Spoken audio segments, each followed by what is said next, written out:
A creamy, flavorful mushroom sauce is what we want. But all too often, mushroom sauces can taste spongy, and the sauce tastes like nothing.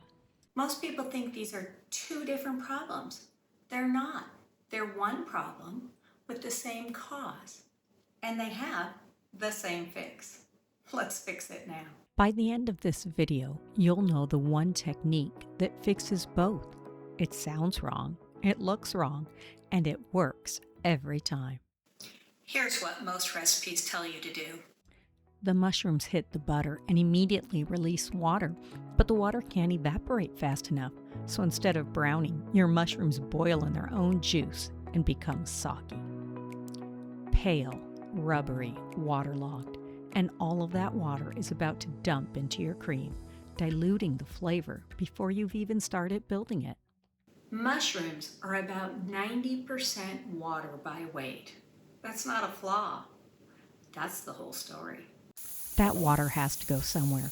If it leaves the mushrooms and evaporates out of the pan, the mushrooms collapse, concentrate, and brown. That browning is the Maillard reaction, where hundreds of new flavor compounds form. That's where mushroom flavor actually comes from. But if the water stays trapped in the pan, it steams the mushrooms instead. They stay swollen, rubbery, spongy, and all that flavorless water ends up in your sauce. Here's the fix. And I'm telling you, it's going to look completely wrong. All right, here we go. Yes, I just dropped those mushrooms into a cold pan, no fat. And then poured in a quarter cup of water. And cranked that heat up on high. This is the Kenji López-Alt technique, and the science is brilliant. Water transfers heat far more efficiently than oil, so the mushrooms heat up evenly and fast. The cell walls collapse, the internal water is forced out, and because the pan is on high heat, the water boils off in 2 or 3 minutes. By the time the pan goes dry, your mushrooms are already collapsed and concentrated, and they haven't soaked up a drop of fat yet. Look at how perfectly golden this mushroom is. It wasn't steamed. Now, and only now, we add the butter. Listen to that sizzle. Now we're browning, real browning. The mushrooms are already dry, the pan is already hot, and the butter just gives us the fat we need for the Maillard to happen. 1 minced shallot, 2 cloves of garlic,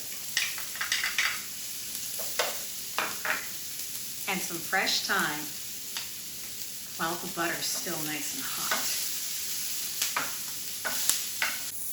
Thyme's flavor compounds our fat solubles, which means they need to dissolve into hot butter to release. Adding fresh thyme at the end gives you grass. Adding it now gives you the warm, woodsy, almost savory note you taste in restaurant sauces. I'm now going to add a little bit less than half a cup of dry white wine. Even a fourth of a cup would be fine. If you don't drink wine or you prefer not to have the alcohol, I would recommend putting in a little bit of vegetable or chicken broth. Either one will work just fine. That brown crust on the bottom of the pan, that's called fond. It's pure, concentrated mushroom flavor that's got left behind. The wine's acid dissolves it and lifts it back into the sauce. Skip this step and you've thrown away the best part. I'm going to let the alcohol burn off for a minute or two and just leave a hint of the wine flavor without the alcohol. After that, we'll be adding the cream. Next, we add 1 cup of heavy cream. It has to be at least 36% fat or higher. You can't use milk and you can't use half and half. Adding mustard will both give us a little tang, but more importantly, it contains natural emulsifiers that will help stabilize the cream. Right now, for the next couple of moments, we're just going to let our sauce reduce. We're going to let it reduce by about 1/3. You'll know it's ready when it leaves lines on the bottom of the pan when you drag your spoon through. If you enjoy learning cooking this way, then subscribe. This is what we focus on here. True understanding, so we can get real depth of flavor. Off the heat, I'm going to add quick squeeze of lemon. Look at how delicious this creamy mushroom sauce is. Absolutely loaded with mushrooms, herbs, and a lot of depth of flavor. Remember, our goal was to ensure that our mushrooms weren't spongy and the sauce had real flavor. We did that through water evaporation. Once our mushrooms were dry, we could sear in real color and flavor. And there you have it, a mushroom cream sauce that's so delicious and can make just about any protein taste better. It just looks delicious. I can't wait to dig in. So good. First you taste the mushrooms, then the herbs, that hint of lemon that just gives it brightness.